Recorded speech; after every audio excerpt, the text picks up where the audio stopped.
Hello বন্ধুরা, কেমন আছো? গুড মর্নিং সবাইকে।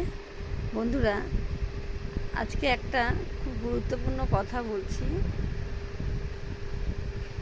সত্যি কথা বলতে কি, মোটামুটি 10-11 বছর বয়স থেকে যদি নিজেকে তৈরি করতে চাও, তবে একটা কথা মনে রাখবে। উঠতি বয়সের ছেলে মেয়েদেরকে বলছি আমি, জীবনে সবথেকে ইম্পর্টেন্ট হলো লক্ষ্যে পৌঁছানো। পড়াশোনা এছাড়া আদার্স অ্যাক্টিভিটি, যেগুলো তোমরা যে বিষয়ে তোমার ট্যালেন্ট আছে সেগুলো নিয়ে এগোও। বাকি কোনো দিকে ডায়ে বায়ে কোনো দিকে তাকাবে না, কে কি বলছে কোনো দিকে না। তুমি যদি নিজের লক্ষ্যে স্থির থাকো, বন্ধু বান্ধব একদম করতে যেও না। কোনো বন্ধু নেই, কোনো বান্ধব নেই, কেউ নেই তোমার, শুধু আছে পাশে মা বাবা। তুমি সামনের দিকে এগিয়ে যাও।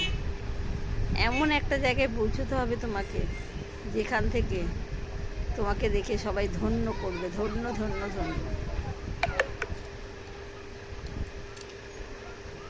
যারা জীবনে স্কুল লাইফ থেকে বন্ধু বান্ধব বেছে নাও, তারা কিন্তু সেই লক্ষ্যে কখনো পৌঁছতে পারবে না। তাই বলছি, নিজেদের জায়গা তৈরি করো, জায়গা তৈরি করো।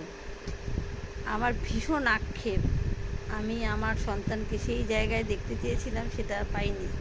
তা আমি চাই সবাই যাও, সবার মা বাবা গর্ব করুক, যেটা আমি করতে পারিনি। কখনো জীবনে কোনো বন্ধু বান্ধব একদমই পাশে ঠাঁই দেবে না। একদম নিজের লক্ষ্যে পৌঁছবে, প্রতিষ্ঠিত হও, তারপর বন্ধু বান্ধবকে স্থায়ী দেবে নিজের জীবনে, তার আগে কখনো না। তখন দেখবে তোমাকে সবাই কতটা কদর করছে, কতটা ভালোবাসছে, কতটা সম্মান তোমার জীবনে। আর সেই জায়গায় পৌঁছে কিন্তু তুমি কখনো মাটিকে ভুলো না, মা বাবাকে মনে রাখবে, যে তোমার সারাক্ষণ পাশে ছিল, আর অসহায় মানুষদের পাশে থাকবে। এটাই লক্ষ্য করো জীবনে। সুখ শান্তি সমৃদ্ধি সব থাকবে সারা জীবন।